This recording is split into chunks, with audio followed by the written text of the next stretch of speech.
Hey, everybody, CR Waters again with another episode of Too Beautiful to Be Broken. I know I said this week that we were going to go into some stuff on bullying, but much to my dismay, the girl that I was having come in to talk to us about some of her experiences with bullying has just started clinicals. So I'm going to have to set up with her again to do this on some time that she might have free. So we are going to be doing that coming up within the next week or so, because I think it's very important that we address bullying. And she's been through some very serious things, and I think she can give us some good insight onto maybe where it came from, or at least maybe give us some insight into what she lived through, so we might know what to look for. So that should hopefully be within the next week or so. Tonight we're going to talk a little bit about raising kids and making sure that they have as much emotional stability as we can possibly give them. And I'm going to talk about a lot of different milestones that our kids really need us to be there for. When we were kids, things were a lot different than they are now. And I think that some of us people that grew up in the older generation of things grew up with entirely different views on the way things in the world worked. You know, kids stayed in a child's place, and you didn't, speak unless you were spoken to, and it was just a lot of different things that we don't necessarily give our kids anymore. It's more a society of, speak your mind, say what you think. And there's nothing necessarily wrong with that, but I think that we still need to teach our kids that there's limits to the things that you can say, and we need to remind them that they are still children, and you can't just say whatever you want to say, whenever you want to say it, to whomever you want to say it to. So I think a lot of that starts with, I know there's many, many different reasons for bullying, and we're not going to go into all that tonight, but I think that some of why we have bullies starts at home when our kids are very little. I know that when my kids were babies, I used to watch a show with Dr. T. Barry Brazelton, and his parenting advice was a lot of help for new moms. And as my kids kept growing and started in therapy, the therapist that they had told me about a book called Touch Points, which was also by Dr. T. Barry Brazelton. And she actually consulted on the book. And I know from everything that he had said that I really liked the theories that he had. So I got the book and I read it. And it starts from, there's several different books actually that all talk about the same thing. But it starts with your infants when they're born and goes up to, I don't even honestly remember when the last age that he uses is. But he talks about how important touching is with your kids. And this is good touching. We're not talking about creepy touching. But it's important that we touch and interact with our kids. I know that I've heard so many times through my lifetime about different orphanages in Russia and different places where there's so many kids in there that there's not enough staff to deal with all the kids. And the kids that sit in their cribs all day, some of these are just babies that sit in their cribs all day, never learn how to interact with other people. A lot of times, many of these kids just give up because they don't have any human interaction. And I think that we forget sometimes how important it is to talk to our little guys. So no matter how busy we get, we have to remember that the little bit of conversation goes a long way. And it doesn't have to be, you don't have to take time and set aside to talk to them. You just need to, I remember when I used to get my kids dressed in the morning, teaching them and talking to them at the same time, I would be like, okay, do you want to wear your blue shoes today or your red shoes today? Should we wear these pants or these pants? What color is that? For my daughter, it was, can you get me your blue brush out of the drawer? Or, it's just little stuff, and it seems silly, but it's things that connect you with your kids. be silly with them. Let your kid's silly side come out and show them that you like to hang out with them and spend time with them. And I know I'm probably more guilty than a lot of people about getting busy with life and forgetting that I need to connect more with my kids. And I think that we forget that our body language screams a whole lot louder than anything we possibly could say would. So I know that when my youngest son was 11 or 12, we were talking to a very good friend of mine, also a therapist. And one of the biggest issues was, and I didn't even realize that it was going on until we were actually there and talking about it. But he was a really tall kid, and I'm not so tall. And with everything that I've lived through, I have reactionary issues to things. And he'd always come to hug me with his arms up. And a lot of times didn't even really tell me he was coming in for a hug. And he would startle me, and I would kind of jump back. And I didn't realize in doing that I was giving him the idea that I didn't want a hug from him. And if I'd known I was doing that, and when I did find out I was doing that, I changed it, because I would never, ever, ever want one of my kids to think that I didn't want to be close to them or get a hug from them. So when he told me what was going on when we were sitting in there talking, I realized, wow, I really am coming off that way. And it hurt my heart to see that I had been hurting his. So we kind of had to explain to him that I get startled easily, and that we need to, if he could maybe come in with his arms lower so he didn't scare me or startle me, or just say, "Hey, Mom, can I have a hug?" or something that kind of let me know he was coming. I wouldn't feel so overwhelmed. So I'm glad that we got that figured out, because I think that it was hard for him to deal with. And I still to this day feel bad, because I would never want him to feel that way. He is my tender heart, God love him. And I think that really hurt him. And I would never want that. And I also know that he is very conversational, kind of like his mom, and wants to, tell you his stories and the whole entire story and every little thing that happened. And I do the same thing, but I get busy and I have things going on. And so I need to tell him that I need the condensed version. I can't stand there and listen to, a big long story all the time.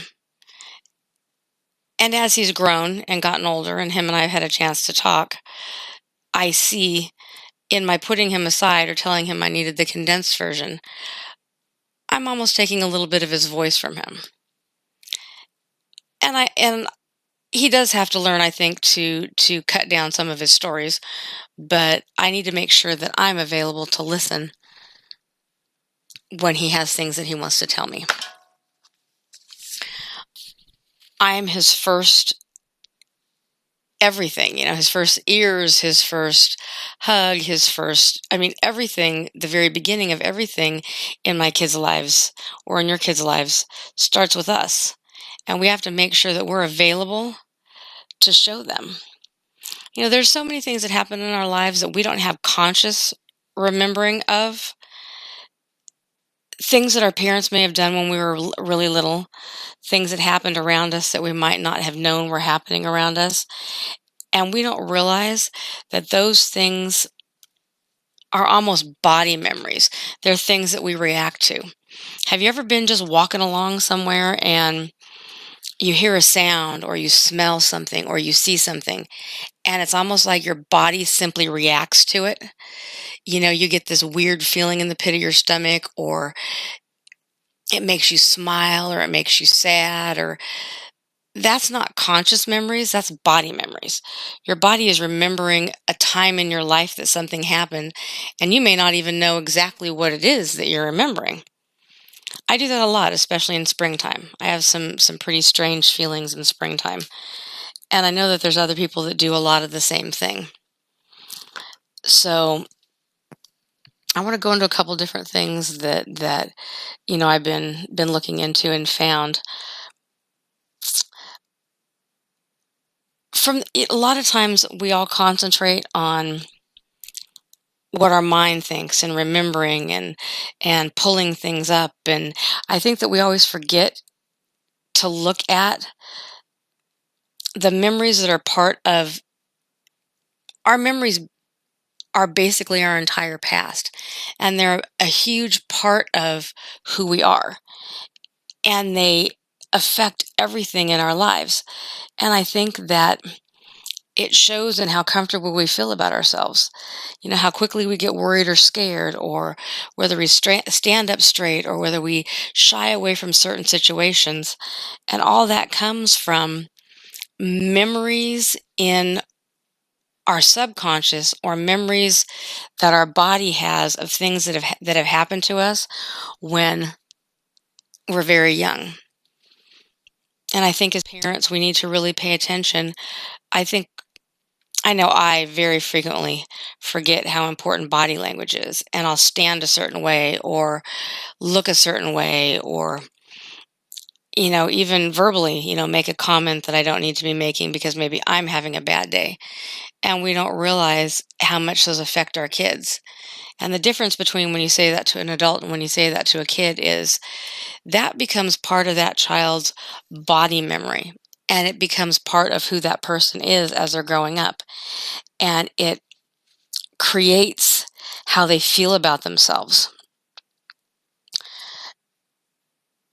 The brain in our bodies doubles in volume in the first year of life. So the areas that are in the brain that are stress regulators, process emotions, it grows exponentially over the first year.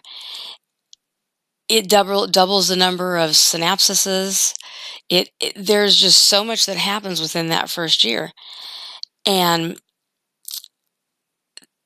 the experiences that you have as an infant shapes who you are as you get a little older. And one of the biggest ways that happens is through interaction with the people that are closest to you in your life. So that would be mom or dad or caregiver, grandma, whoever it is that spends the largest amount of time with you. They kind of are used as a buffer between the world and what goes on, and how we react to it. They're kind of that in-between place for us. Well, so imagine if that person was not there, or was not as involved as they should be because of being busy or work or whatever else. Imagine what that missing piece does to a little guy. Even at the age of 3 or 4 months old, kids develop expectations. If I cry, they'll bring me food. If I look at my mom, she smiles. When I'm agitated, she touches me and I feel better. So they learn, even at that age, how to get attention and reactions from the people that are the closest to them in their lives.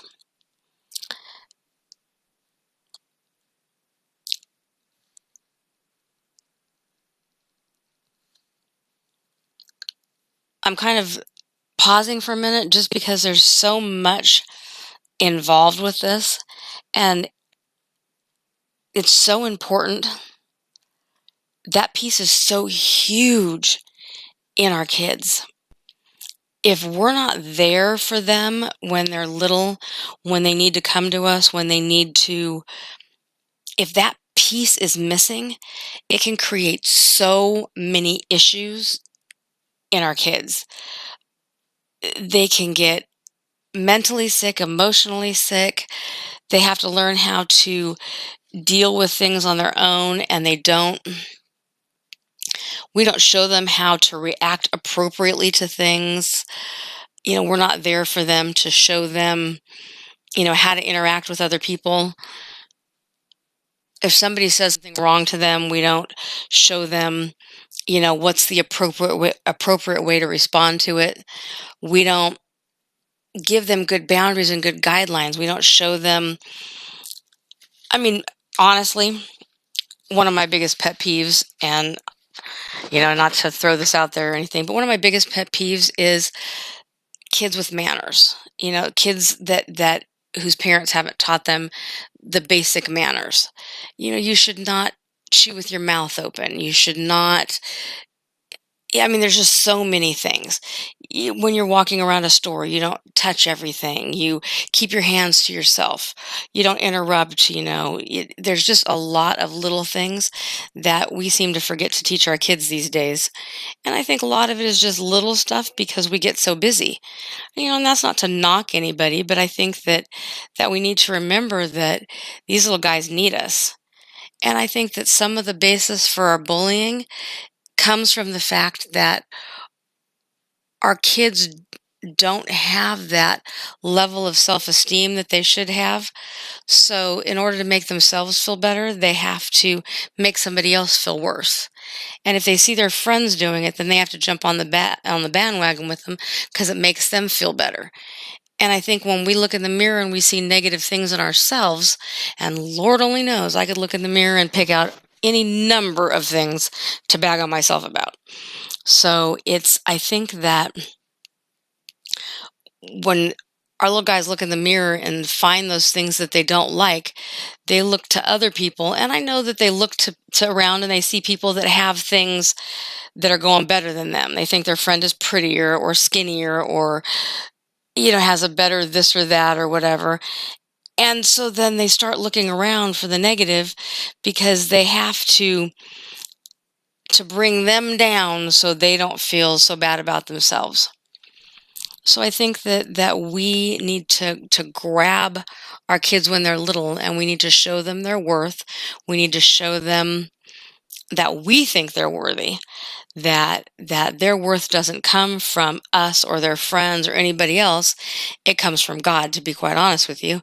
He's the one who determines our worth. And we need to remember that, and we need to show our kids that, and we need to show them that we love them and they're perfect in our eyes, and that all of their friends are, we need to teach them to look for the positive in each other and to build their friends up so their friends will build them up. We need to show them how to be confident and speak their minds without being rude and obnoxious. And I know this sounds a lot repetitive and things you've heard before and maybe you feel like you're teaching your kids all that, and if you are, then awesome. I'm not trying to knock anybody or talk down about anybody. I'm just trying to give you some things that I've seen with my kids and in my past and how I know I felt about myself growing up. And I wasn't one of the kids that did the picking on people. I was the one that got picked on. So I needed support from my mom, and God love her. She just, she didn't like any school any more than I did when she was growing up. So she wasn't a whole lot of help with trying to make me feel better about that. And she didn't really have a whole lot of good advice on how to avoid being bullied. And I think if I had been a stronger person and I'd been more secure in myself, that what these people were saying to me would not have affected me like that. So all that begins at home, and that doesn't mean that you have to have a two-parent household or that you have to, do this or do that. I mean, there's no perfect family that it has to be like that. We just have to make sure that we are there for our kids and to talk to them, and we have to be willing to talk to them about anything. Good, bad, whatever it is, we have to be willing to talk to them. So they'll come to us and tell us about their insecurities so that we as adults who've been through it can maybe give them some guidelines on some stuff to look for and how to deal with it and where to go. And I just think that it is so, so important that we are there for our kids and that we show them their worth from the very, very beginning, because we want to raise strong, independent, wonderful, loving kids that have the very best chance in the world that they can to be productive adults and build their own lives. And, my kids are growing up and they're moving into their own lives and they're doing their own things. And sometimes as a parent, it's hard to watch our kids grow up and go and do their things. But I look at my kids now and I realize, despite how many times I failed them and how many things that I did wrong when they were growing up, I always tried to talk to them and show them, if nothing else, I love them. And they've struggled and been through all kind of stuff, but they've gotten to a point in their lives where they're independent. And I knew when I was raising them that I wanted to raise kids that eventually could grow up and find happiness in their lives and make their own way in the world. And if that takes them to different states or different countries or wherever it takes them, that they will be happy and make their own way. And that they will know, no matter what, that my love is always with them and that I'm not more than a phone call away. So I think that's what we need to do for our kids when they're little. We need to show them and have them know that we always want the best for them and we want them to grow up and be whatever they want to be and have all the tools they need to do all the beautiful and wonderful things in this world that they want to do. So I think that's going to wrap it up for tonight. Hopefully next week we're going to do bullying. And if anybody wants to get in contact with me, please contact me at cr.waters@aol.com or 951-208-4709. I will listen to anything you have to say. I will respond to whatever questions you have. I didn't put anything up there about the abuse hotlines this time because we're not talking about abuse right now. But if you need them, please refer to any of the past podcasts because they're there, or shoot me an email or leave me a message and I will get you all of that stuff, because first and foremost, your safety is important. So I hope that I helped somebody out there that may need to hear the things that I said. And I hope that I definitely didn't offend anybody with anything I said. So until next time, God bless and good night.